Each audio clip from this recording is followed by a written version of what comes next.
Hello besties. Today, I haven't been posting for like a few days. There was a really big situation. I was supposed to post a video yesterday. I didn't because of like a tiny mistake, but now that I'm posting videos, I cannot post every Monday, Friday, Wednesday. It's really hard for me. It's like, as y'all can see, it doesn't say what day it is. No, that's why I have 34%. And you're wondering, what are you doing for this video? Well, right now this is just the intro. We are not done. We are gonna be watching her stories, shorts today.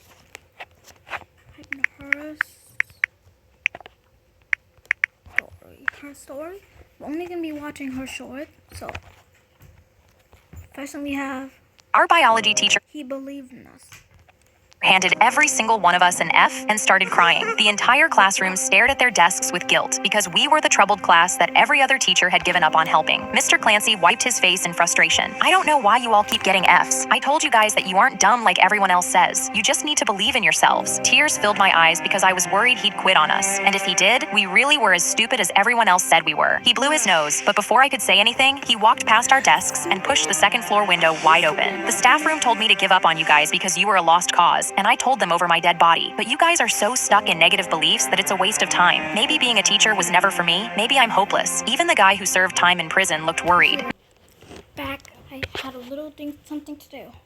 The window. Mr. Clancy was lying flat on the ground, twitching in pain. Ow! My wrist is swelling. What do I do? My heart was pounding and I screamed down, "Ice it! Keep it above your heart." Then he yelled, "How do I know if it's broken?" Another kid answered, "If it looks bent or you can't move it, it's broken." He cried, "I'm dizzy and my skin is going cold. What's happening to me?" The kid who got zeros on every test hollered, "You're going into shock. Stay flat and raise your legs." I was about to dial 911 when suddenly Mr. Clancy stood up completely fine and started jumping up and down and cheering, "I knew you guys weren't stupid. I knew it was a mental block. I'm the smartest man alive." We all looked at each other extremely confused, and Mr. Clancy smiled. "Every answer you just screamed was on the test you failed this morning. All you needed to get the answers was an emergency. I told you guys, you're not stupid. You've been deciding you're stupid before you even start." I gasped, and that's when I noticed the mat underneath him. My chest went warm because he'd planned this entire thing and jumped out the window, all because he wanted us to believe in ourselves. 2 weeks later, when he handed out our tests, the entire class got C's, and this time when he cried, it was tears of joy.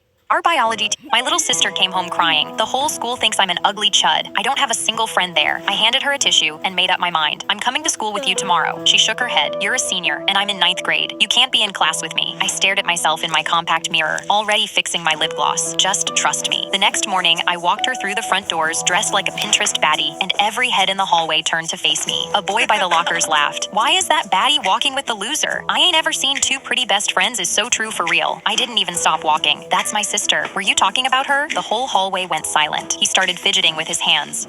No, I wasn't." My face stayed neutral. Good. My sister grabbed my arm, but I hadn't gotten what I came for yet. A guy in a varsity jacket slid in front of me. "Hey, can I give you a tour of the place? I can show you the best place to kiss where no one will see us." I stepped around him like a traffic cone. His friend tried to rizz me up next.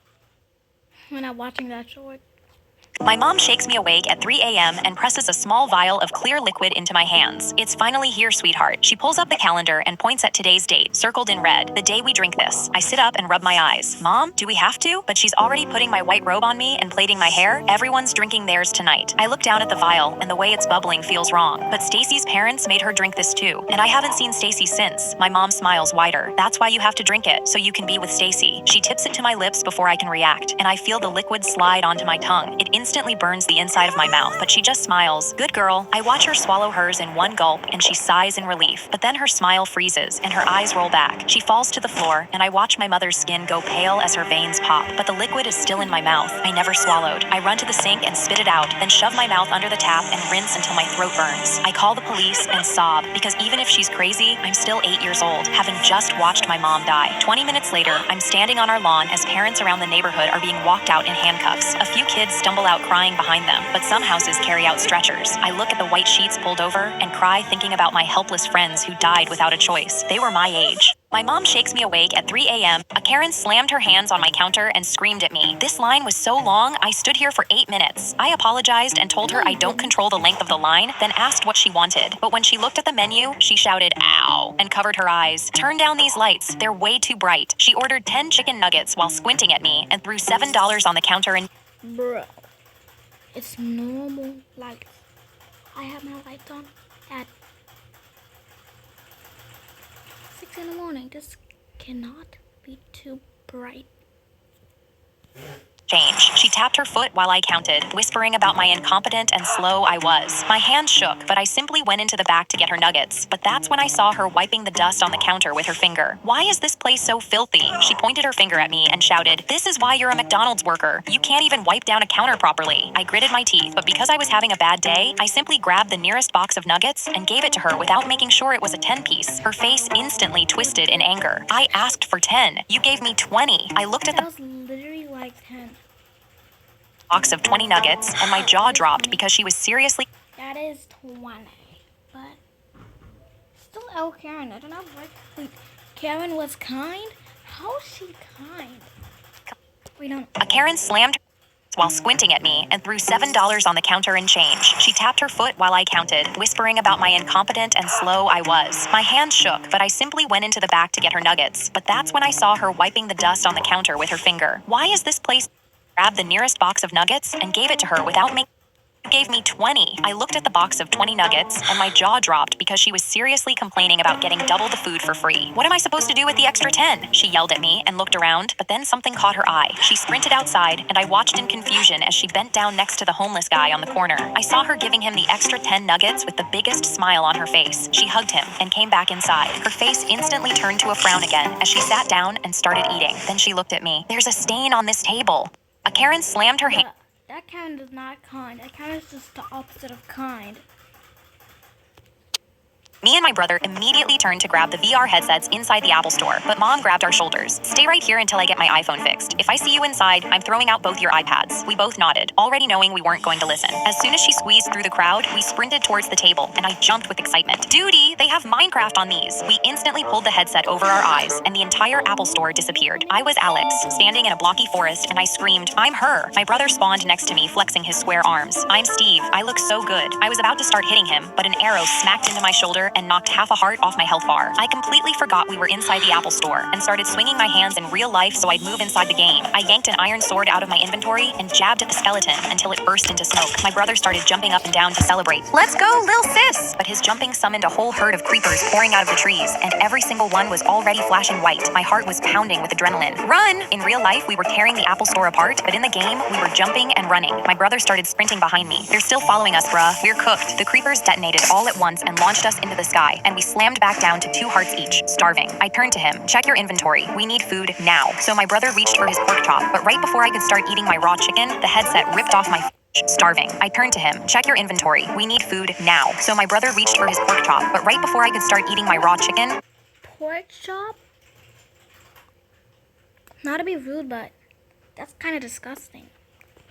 Headset ripped off my face, and Mom was standing over us, gripping. The morning after my wedding, I woke to my ring finger black and swollen around my wedding ring. I held it up to my husband. "Did you buy me a fake ring?" My finger's black, but he pushed my hand away. "That ring is real diamonds. Don't you dare call it fake." But my finger had gone stiff and cold. "I need to go to the hospital. This isn't normal." He shook his head and refused to take me. So I drove myself, the blackness spreading across my hand, wondering why he wouldn't just admit something was wrong with it. At the hospital, a doctor took one look at my hand, and his face dropped. "We need to operate now." They wheeled me in. A mask came down, and everything went black. When I woke up, my hand was wrapped in bandages. My ring finger was gone, all because of my husband's ring. A doctor leaned over me. "The poison was spreading to your bloodstream. We amputated to save your life." Then my husband burst in, and I screamed, "Your fake trashy ring almost killed me. Just admit it." But he snatched the ring off the tray. "I'm not a brokey. You have no idea what this ring means to me." I couldn't believe the man.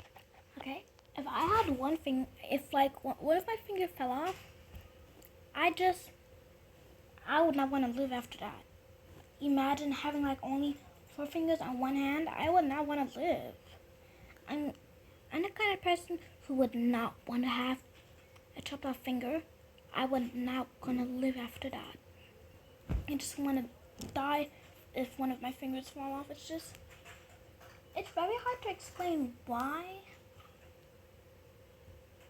Yeah, but yeah, I would actually want to die if that actually happened to me. And I would kill the person who actually did that to me. Yes, I don't care how long I'm going to be trapped in prison. That person is never going to see that ring again in his life. He won't even have a life anymore. I just married cared more about his pride than my hand, my mom shoved him back. She lost her finger, and you're still defending a cheap ring? A doctor took the ring from him. We're testing the ring and her blood. We'll know the cause in an hour. My husband sat up, prideful, and I mumbled, if that ring is fake, I want a divorce. Then an hour later, the doctor came back holding the ring, and everyone went silent. We tested it. This ring is 100% real. Real diamond, real gold. My jaw dropped as my husband jumped up with a pumped fist. I screamed, if it's real, then why did I almost die over it? She looked at my chart. You have a rare allergy to the metal alloy in gold. Your own body rejected the ring. My husband had been telling the truth the whole time. I turned to him, tears streaming. I'm so sorry. Please forgive me. The room waited for his answer, but he took the ring from the doctor and held it up. This was my dead mother's ring, and all of you called it trashy and cheap. He slid it into his pocket and mumbled, now I want a divorce. The morning after my wedding, I picked up my dispatch radio and listened as the officer spoke. We have a man suffering cardiac arrest. Head there right now. But when I looked at the address, I nearly fell from my chair. It was my ex-husband's old house. I'd had a restraint. I'm just going to say 10 likes, 4 comments. I'll react to his story. If I get 10 likes and 4 comments, I'll react to his story. Order against him for 6 months, and he'd violated it twice. Now I was the one who had to go to him. I drove over with my partner, my hands tight on the wheel. I kept telling myself he moved out and doesn't live there anymore, but I couldn't stop shaking. We pulled up, and I grabbed my kit and walked slowly towards the door. I stepped inside with my heart pounding, expecting him to jump out from a corner with a knife or bat like he used to. But then I saw an old man on the kitchen floor, gray and not breathing. I dropped to my knees and started chest compressions. My partner ran in behind me with the defibrillator. We worked on Back. compressions, shock, compressions. The whole time my eyes kept flicking to the doorway. I could barely focus on the old man and just kept looking at the curtains and hearing creaks that weren't there. We got a pulse back and loaded him onto the stretcher, rolling him out to the ambulance. I didn't breathe until we walked out and slammed the doors shut. But at the station, my supervisor pulled me aside and his face looked like he'd seen death. I leaned in to kiss my boyfriend, but he pulled his head back and shook it. I can't do this. I've realized you're only with me for my money. I laughed, thinking he was joking, but his face didn't move an inch. So I pointed at his McDonald's uniform. Bye guys. I tell little stories in 3D. Alright. Bye guys. That's enough for the video, and if you want if you want me to react to his story, like, comment, and subscribe, and I'll react to his story. And no, not saying that I'm begging for likes like that one YouTuber, Paley, aka Gailey. Yeah, bye-bye.